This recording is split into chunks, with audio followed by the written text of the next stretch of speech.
Bonjour, aujourd'hui je voulais vous parler de pourquoi est-ce que le christianisme existe. Beaucoup de personnes ne connaissent pas le christianisme, pensent connaître mais ne le connaissent pas. Nous croyons que Dieu a choisi quelqu'un justement pour sauver l'humanité de la mort physique et de ce qu'on appelle la mort spirituelle, c'est-à-dire de notre incapacité de participer aux œuvres de la justice. Heu, Beaucoup d'œuvres de la justice sont faites, par, beaucoup d'entre vous.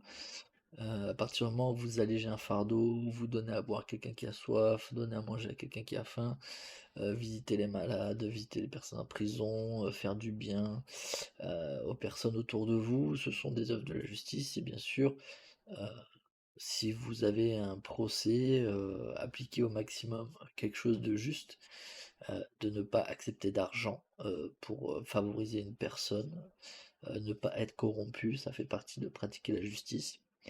Donc le christianisme, c'est vraiment on croit que Dieu, a créé la terre, a créé l'humanité et comme il savait que, cette humanité allait mourir physiquement et allait retourner dans la tombe, et que Dieu ne voulait pas qu'on reste, heu, dans cet état de mort physique, du coup, il a envoyé son fils bien-aimé Jésus-Christ.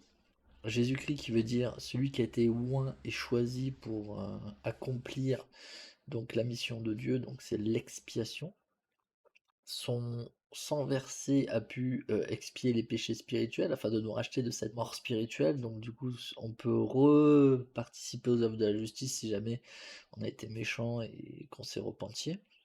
Et lorsqu'il est mort sur la croix et qu'il est ressuscité 3 jours après, c'est ce qui a été le plus documenté, hein, d'après les archives romaines. Il y a eu un sceau, romain sur la tombe, si effectivement les disciples du Christ l'avaient récupéré, au sein de sa tombe, ils auraient dû être mis à mort, par l'armée romaine, ce qui n'a pas été le cas, étant donné que les soldats romains, donc les 16 soldats romains qui gardaient la tombe de Jésus-Christ le jour de sa résurrection, ont accepté des pots de vin de la part des chefs sacrificateurs pour ne pas dire la vérité, qu'ils ont vu des anges et que les anges ont roulé la pierre et que le Christ est ressuscité. Donc du coup, ils ont dit un mensonge en échange d'argent. Donc les premiers témoins ont été des femmes. À cette époque, les femmes, bien sûr, n'étaient pas prises au sérieux. Et donc du coup, Dieu n'aurait pas choisi des femmes pour faire quelque chose de faux. Et donc du coup, cela prouve beaucoup la réalité de cette chose. Grâce à la résurrection du Christ, nous allons ressusciter d'entre les morts. De fait que ce corps mortel va devenir un corps immortel. Et notre état de bonheur va dépendre de notre état de justice. Donc c'est pour ça que le Seigneur nous invite tous à nous repentir, c'est-à-dire à changer de notre état charnel et égoïste et voilà, pour devenir des êtres saints, sans tache, c'est-à-dire des personnes qui pensent qu'aux autres. Alors j'en suis encore très très loin, mais je sais que j'avance et que je progresse à mon rythme. Et ce qui est bien avec le Seigneur, c'est qu'il est vraiment patient.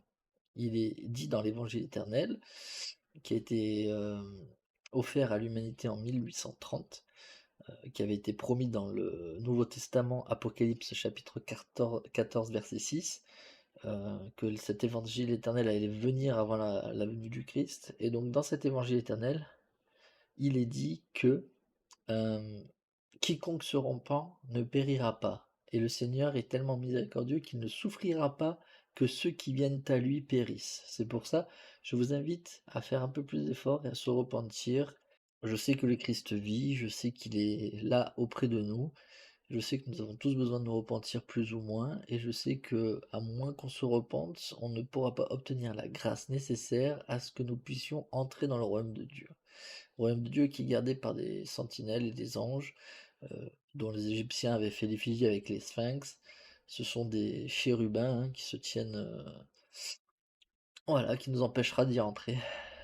C'est pour ça que seul le Christ, Jésus-Christ et ses enseignements, si on les pratique, seule la foi vraie et vivante permet de témoigner qu'on croit au Christ. Et seuls ceux qui croient au Christ pourront, par son sang, entrer en la présence de Dieu et pourront passer ces chérubins qui se tiennent en sentinelle pour garder le royaume de Dieu, ce que les athées appellent le paradis, entre guillemets. Donc pour aller au paradis, en tout cas pour aller dans le royaume de Dieu, malheureusement, il faut faire des efforts, il faut faire du repentir. Malheureusement et heureusement, hein, parce que il n'y a rien d'impur qui peut rester dans le royaume de Dieu, donc c'est une bonne chose finalement, qu'il n'y ait rien d'impur qui puisse rentrer dans le royaume de Dieu, donc il n'y a pas de criminels, pas de méchants, voilà, il n'y a que des personnes qui sont saintes, donc qui sont comme Jésus-Christ.